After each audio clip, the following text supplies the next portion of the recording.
Peace to the community. Peace to the community, man. What's going on with y'all? It's your boy Juju, a.k.a. Juju Jibstar, a.k.a. Jubeo Flow Fuego. Yeah, so listen, man.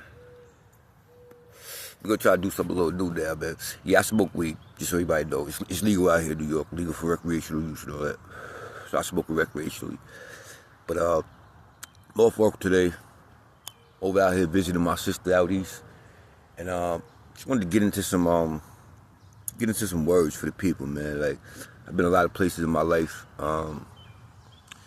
Been through a lot of different scenarios, you know what I'm saying? And I'm ready to start sharing that with the people. Hopefully I'm able to inspire someone to make it through what they're going through, to you know what I'm saying, look to the other side of the darkness, you know what I'm saying? I'm a person that I feel like I walked in the land of the shadow of death for a very, very long time, you know what I'm saying? And I really, really do feel like in these last, 7 to 8, 9 months is when I really was able to mature and emerge up out of that darkness and really start seeing light and start having control over my own life. And so with that,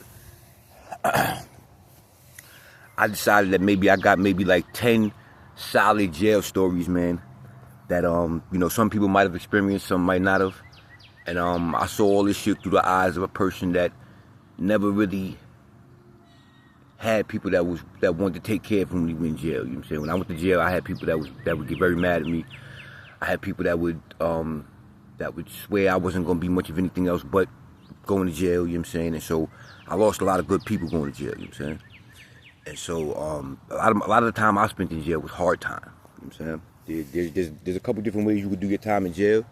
And I just happened to have been one of the people that ended up doing a lot of hard time, you know what I'm saying, for the years I spent in jail, you know what I'm saying, going in and out. And so yeah, I guess we'll just start here, man. So all right, cool, right? So being that I served time for everything that I did, and everything I did was alone, I can go ahead and tell every single story and tell the details and not be worried about anything, right? So check it. This is the first charge I caught when I was of adult age. I guess I was 16 years old, right? So I had started my life of crime running around with a bunch of people that used to like to rob houses. They used to burglarize houses, you know what I'm saying? And that's how I started with my life of crime, robbing people and burglarizing houses, you know what I'm saying? So I used to run around with these older dudes who, had techniques and ways that they used to scout out houses and shit like that. So they taught me the way. And I was always a loner though out there in the streets, you know what I'm saying? Like I would figure some things out and then I would go off and try to perfect them on my own. That was always how I was, you know what I'm saying? And it was no different with the robberies and the burglaries, you know what I'm saying? Like once I got the hang of it, running around with a few other cats, you know what I'm saying? We got away, we ran, we was happy. Sometimes we things happen. Like a couple houses we was able to get in, we got some things. One of the houses, I think we wasn't able to find a way in, and that ended up just being funny in itself. You know what I'm saying? I ended up catching a name for being really good with getting in the houses and being really fast on the exit. You know what I'm saying? So as the older dudes and people around me noticed these certain little traits and attributes, I started owning them, you know what I'm saying? And I started always putting myself in the mind state of needing to get in and needing to get out, you know what I'm saying? And being fast as I could with the both of them, with the combination. And so, I remember I was out and about one morning, you know what I'm saying? This was right after school ended, so, you know what I'm saying, I had started going hard right after that. Right after I graduated, or I had got my GED actually a few months earlier, because I actually did get locked up for having a knife on me. We was out and we was struggling. This happened, but I was still a youth, you know what I'm saying? But in order to get that, I caught the charge, I got the probation, and I didn't go to jail that time. I just caught the charge and I went, you know what I'm saying? My parents came and got me from the lockup, the precinct, and then I had the charges, and I had to go back and forth to court with my parents with the charges. But I ended up catching some probation shit, and then I ended up violating that shit because I would never stop smoking weed and stuff like that. And then I ended up having to do like a month and a half in jail, you know what I'm saying? And that's where I ended up getting my GED in my senior year of school. I got my GED in February of the year I was supposed to graduate. So it was crazy, you know what I'm saying? So, but anyway, so we, so I was out and about one morning, and I came across this house. Like, so me, when I used to do it, I used to get dressed up. I used to wear a Dickie outfit. This is back in the day when the Dickie outfit was popular. But I used to put on an all Dickie outfit with some, you know, with some boots or some dress shoes or some shit. Not some dress shoes, but just some nice loafers or something like that. Because I always wanted to give off the appearance like, when I was going up to these houses, like I was there for a reason. Like I had business to be doing. You know what I'm saying? So I would often pour myself off as a Jehovah's Witness, you know what I'm saying? So therefore, I had a reason to be in each and every one of these neighborhoods knocking at these doors, you know what I'm saying? And I would knock at the door until I realized there wasn't nobody home, and then I would begin to figure out how I was getting in, you know what I'm saying? And so this one particular day, I knocked at this house, and the house happened to be on the perfect angle. I used to like houses that had the proper angles. So like, if I wanted to make sure people from the backyard really couldn't see me in case I had to go in the back, you know, if the sides were obstructed, that was wonderful. Like these were certain things that would let me know though that this was probably a good house to try to, you know, run up in. And so I found a house like that. There was some construction being done. They were building a house, maybe like 10 yards away from where the house was actually at. So there was a lot of noise being made that day. And so it was perfect because when I went to the back to go into the house, the door that I was trying to kick in was extra heavy. It was like one of them crazy back doors. And it took me like maybe 3 or 4 times to get that shit open. So when I got it open, I'm in there and I'm going through and I'm doing my thing and I'm looking, you know what I'm saying? And, I goes upstairs and I find this little off room. Like I had went up into the master bedroom and I'm ransacking that shit and I found like this jewelry. It was costume jewelry, you know. I had looked at all the tags, but it was like a big bag of it, like all types of elegant crazy shit. So, you know what I'm saying? I had snatched that up anyway because it looked like it might be, it looked like it was elegant enough, even though I knew it was gold plated, it looked like it was elegant enough that you could still make some money off it. So I snatched that up and as I'm making my exit out the master bedroom, I'm thinking to myself like, damn, like it really wasn't nothing in this fucking house. But then as I'm going, I come into the hallway and I look and there's this door and it's not like really as big as the other doors, but it's closed. And I'm like, all right, one more room left. So, you know, I goes in there. And really after I hit the master bedroom and I really didn't find nothing to my super duper liking, I really kind of was already checking this house off like it wasn't really nothing else. So I'm like, damn, I'm gonna have to go hit something else. And you know, whatever case is. And as soon as I opens this door into this room, bing, bang, boom.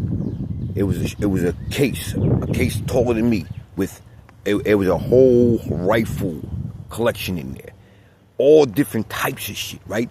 I'm like, oh, this shit is fire, right? So I goes to the closet. I open the closet. Bro, it's like 5 to 6 fucking shotguns in there, bro. This nigga, and so the cabinet that had the rifles, in the drawers, you open that shit, it's like 6 or 7 fucking crazy ass hunting knives, my nigga. Like, and you open the bottom drawer under there, it was fucking mad shells and shit, bro. All right, so I'm instantly overwhelmed. I'm like, holy fucking shit. I'm like, yo, what the fuck? And I'm like, yo, how the fuck am I getting this shit out? So I take some moment and I'm thinking, and I'm like, yo, I know somebody who has a car that runs, but it's off the road because she couldn't pay the plates. So I'm like, bing. I'm thinking in my head, I'm like, you know what? Boom. I got to get this shit. So boom. I reaches over there to the house. And on my way where I'm going, I probably have to go maybe 5 miles back the way I came back into this hood. So, but I'm like, yo, this shit gotta get done. So I leave this so I can get back into the house and I breeze, you know what I'm saying? And when I get there and then I'm like, yo, I need somebody else to come help me with that shit. So I gets the car and I whips the car with no plates on it or nothing all the way back to my side of the hood, which is probably like another half-hour drive, you know what I'm saying? So mind you, I probably been going from this house probably like an hour now, you know what I'm saying? Broken into and everything, trying to get back there, trying to get the shit. So I gets back to the hood and I meets up with my boy. And my boy like, oh yeah, all right, fuck it, come on. I got some blankets and shit. We could grab the blankets. And he ended up having this big, long, like, I don't know, like a guitar trunk or some shit like that. But it was longer than that. It was, I don't know what it was for. It was for something. And the niggas like, yo, we could bring this shit. And we brought it. We threw that shit in the back of the car. And as we about to breeze, I see this young boy I went to school with.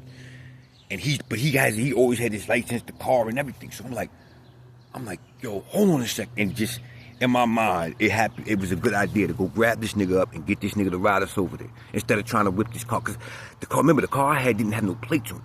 So every time we got in that bitch and drove it, it was definitely a bad idea. And then if we was going to go back to the house and get that shit, that was going to be the horriblest idea in the world. But I talked to this kid I went to school with, and he agrees, and we go. You know what I'm saying? Now, bad idea because I knew this nigga wasn't even no street nigga like that. But whatever, you know what I'm saying? None of that shit mattered to me. I had hit the biggest lick that ever mattered, and I'm going to get this shit. I don't want to hit nothing, you know what I'm saying? So boom, I bring me and my man, we go back and we tells the nigga to park up. I shows niggas where it's at, and I tells the nigga to park up the street a little bit. You know what I'm saying? Boom, we grab the blankets, the big guitar case shit, we goes back in there, we come on, so 2-3 trips we had to make. Easily 2-3 trips in that motherfucker. Boom, loads everything back up, boom, we shoots back to the hood. We get everything back to my man house, because his peoples wasn't home. We get everything back to my man house and shit, and I'm like, boom, we gets everything, we looking at all the inventory. Nigga, I felt like the stopper, nigga, like, you couldn't tell me nothing, bro. And I'm looking at everything, and I'm just like, yo, what the fuck is we gonna do with shit? And then my man's like, yo, listen, bro, we got guns, nigga. And I'm like, yo, bro, we got guns, nigga. You know what I mean? So we let niggas know, you know what I mean, bringing it back there. Then boom, we had talked to this other nigga, and we like, yo, fuck it. His house was more like the trap shit. So then niggas like, yo, just move everything over here. You dig what I'm saying? We could just get rid of everything from here, you know what I'm saying? I'm like, yo, bet, that's a good idea. So we, nigga, word to mother, we was walking down the street, me, him, and my man, like we was fucking desperado niggas, B. Well, my man had the big trunk shit. That shit had the two biggest shotties in it. The elephant shit, it was the double barrel Elmer Fudd shit, but the barrel was like this. It wasn't like this. It was like this. And big crazy chrome shit. That shit was stupid. You know what I'm saying? And yeah, so my man, he holding the trunk like that. I got the fucking blankets wrapped up with a couple of the rifles holding them like this. You know what I'm saying? On some shit. But niggas worried about mother. I just remember that scene like it was yesterday night. Niggas looked at like Desperado when that shit went down, my nigga. That shit was crazy as hell, bro. But yeah, so crazy thing is though, I ended up leaving a fingerprint in there. Right on the back, because I took a shit while I was in there. Crazy part, bro, if I'm lying, I'm dying, bro. Word to my mother, as I bring you these stories, man, anybody who knows me already knows that all this shit is fucking valid, my nigga. But if you don't know me, man, you gonna hear more of these stories, and there's no reason for me to feel like I gotta validate myself to strangers, man. I just bring these stories to you as I lived them. You know what I'm saying? And so I ended up catching and that was my first robbery my first burglary right there. I got locked up for a robbery, a strong arm robbery, for beating this kid up, and I took like maybe $30-40 from a nigga and shit.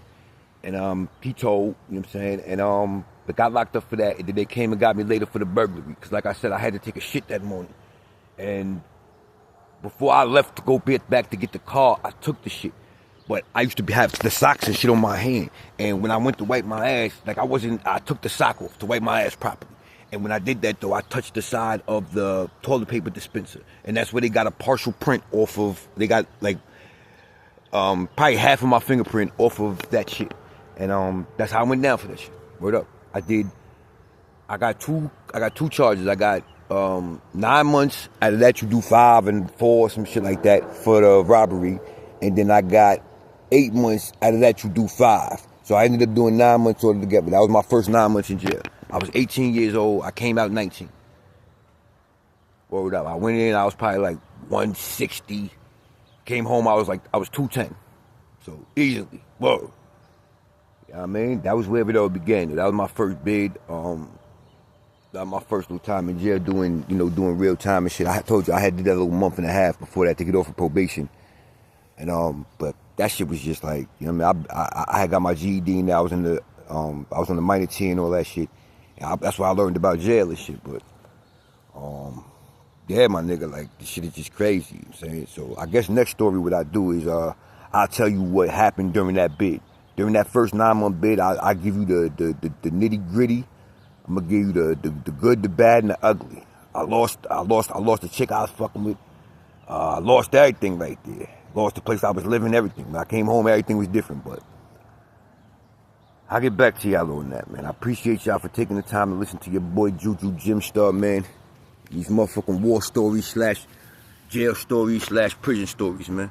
I'll holler back at you, man. Love is love.